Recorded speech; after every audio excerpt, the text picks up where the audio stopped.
Welcome, y'all. This is the Amanda Seals Show. I am Amanda Seals, and it is time for us to go to the back of the class with T.S. Madison. What was T.S. Madison like in school? Like, sometimes I try and like get in my mind what I think someone was like, but I don't know. I feel like you may have been shy. Were you? I was eclectic. I was eclectic, like the same T.S. Madison that you guys see now. I was more a bit. How can I put this? I'm loud, live, and in color now. I just was probably live. I hadn't got the loud in color yet. I just was live. Like Did you like school? I did not. What didn't you like about it? I didn't like that I was in school and I was really trying to figure out, exactly who I was or what I was or how I was. And, everybody saw who I was inside, maybe because I was displaying it so much that I didn't see it. I probably was trying to conceal it. But people knew, I knew, but I didn't know. I don't know if that sounds understandable. Like I knew, but I didn't know. Because I was maneuvering through and I was like, I know that I'm different, but I didn't know what type of different it was. Yep. So I knew, but I didn't. You said, for me, when I think about school, I think about a time of, it was fun, but I was in a discovering mode, like discover. I couldn't wait to get out and get in the world and explore the world. Like it was like in the way. This school was in the way. Like, girl, get out of here, girl. Laurel, where is my dress?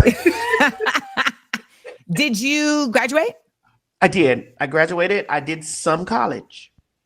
Oh yeah? What were you going? Like in your mind, what were you going to college to study? I was actually going to school to study psychology because I wanted to understand what I was. Fascinating. I wanted to know like what's going on, like what is wrong with my mind, like what's wrong with my being, like why. And I don't think that people really understand that when they talk from the top of the head and be like, oh well, you're just gay, that's a phase, or you're trained, like this is something that you choose. Not when you're trying to figure out like why, like what's wrong, like why am I not like. I have brothers, I have cousins that are straight men, and like why am I not like these men? Like why am I not like this? Like what is the difference? Like we grew up in the same house, we ate the same food, we have the same biblical teachings, all of this stuff. So why am I not like them? Or why am I not like the other men that I see? Or why am I not like any of the other boys around me in the school? Like, why am I not like this? So I was like, well, maybe if I go to school and read a book and learn about these things, then, I can come to an answer. And there was a time that I said to myself, if there was a pill for me to take to adjust to how things normally are, that you felt like could normalize you, quote unquote. Yeah, then I would take 2 of them just to make sure that it's whatever it is, I'm normal. But I had to, now that I am who I am now, I understood that I've always been normal. Always. I've always been normal. This is who I've always been. And and not just because of sexual orientation or sexuality or attraction, not just because of that, because this is exactly who I am. And when I really sit back and think how miserable I would have been trying to live a life for everybody else around me, that's, I would have been so miserable. That's also miserable, right? That's the other thing too. Like even the quote unquote normal people, they trying to live a life for somebody else too, in a myriad of ways. Yes, I would have been like, how am I would have brought children into this world, and I'd have been like, oh God, I'm a dad. Oh God, I can't. That face.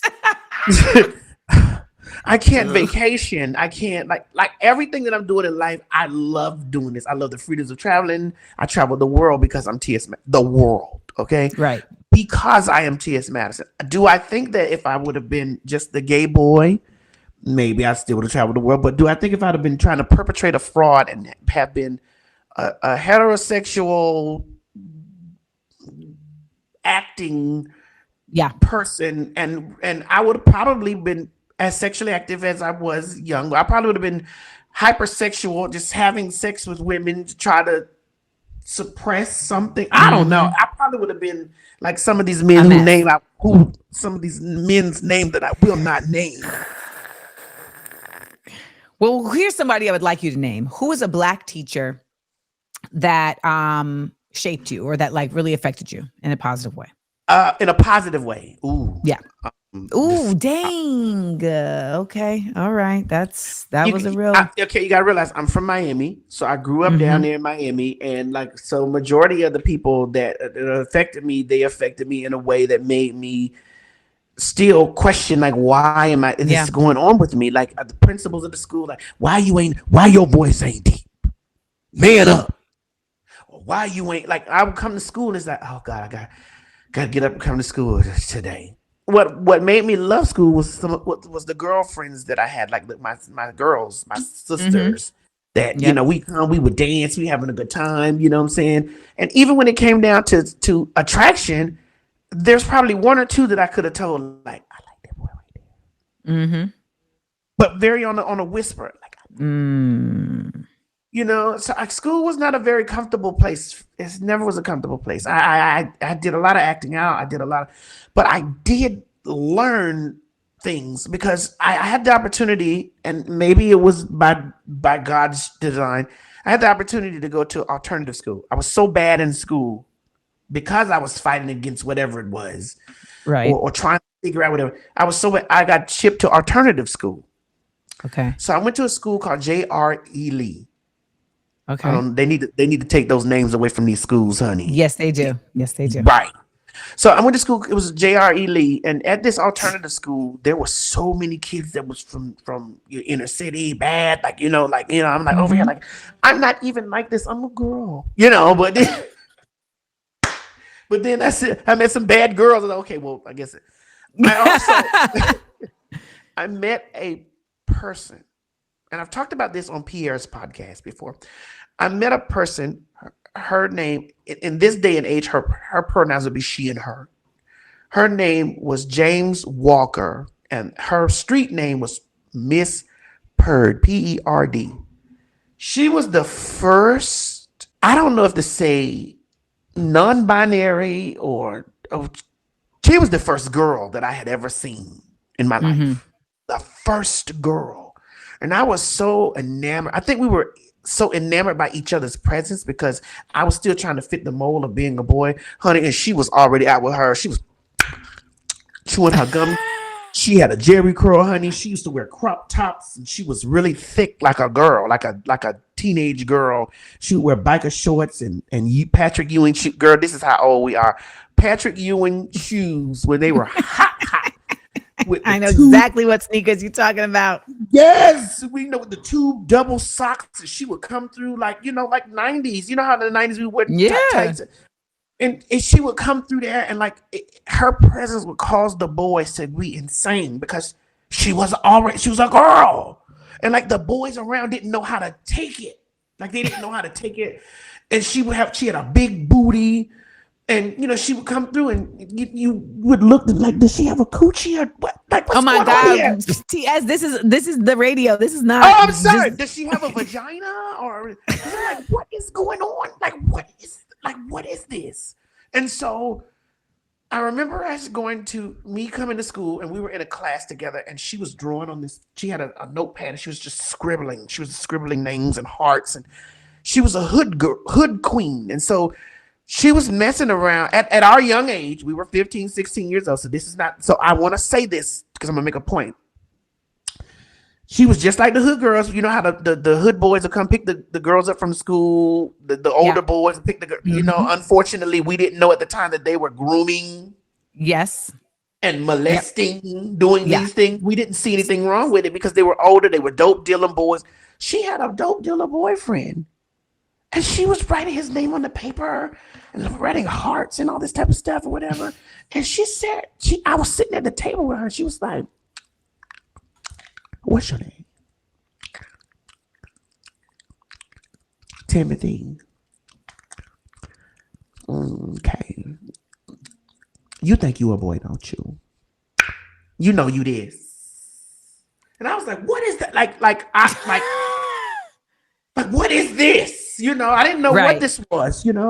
And so we ended up, this was junior high. We ended up going to high school, and like I would see her how when we first got into the ninth grade, we went to Southridge Senior High School, and it was ninth grade, and she would walk through the hallways causing so much commotion because she was a girl. She was a girl, but she was so thick and body, and the boys did not know how to handle it because it was so much booty and the way she carried TS, herself. we got to wrap it.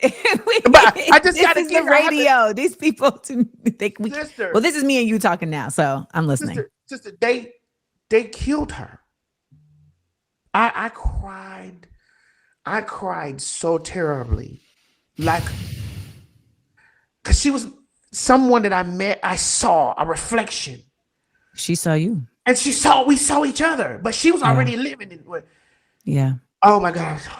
I always get so emotional when I talk about this. I always do, because that was the very first time that I saw something of me. And they killed her during spring break. We went home for spring break April. She never came back. I cried viciously. Nobody even knew how that hurt me so bad. Because I was like, oh my God, I finally have a friend. Yeah. Yeah. Girl, I almost just like really bawled just now thinking about that. Like every time This I is think why I want you to go to therapy. here you go with this therapy stuff. I'm serious.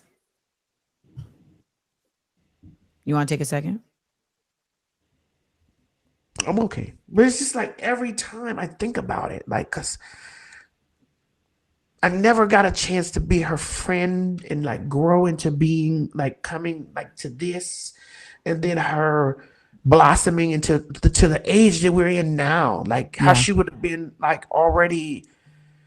I don't know. Like I just think at times like what would have happened. But then this is why I walk so heavy into who I am, and I walk so heavy into advocating for people that are different.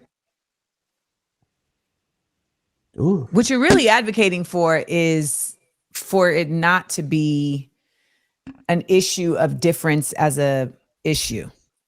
Yeah. Difference should not be an issue. Difference should be celebrated. That's why we talk about things like when people say, I'm colorblind. It's like, well, why would you need to be colorblind to celebrate folks? I should be able to see every color and celebrate that at the same time as whatever else we're involved in. And what you just described, though, is the fact that sometimes our teachers aren't teachers. Right. Yes. And in that situation where teachers didn't show up, your peer did in a way that you needed to be seen. Yes. And I love her. I know she's in wherever she is, the great beyond. Saying, yes, Miss Timothy, tear them up, girl. We'll be right back, y'all. Thank you for going to the back of the class right here at the Amanda Seales Show.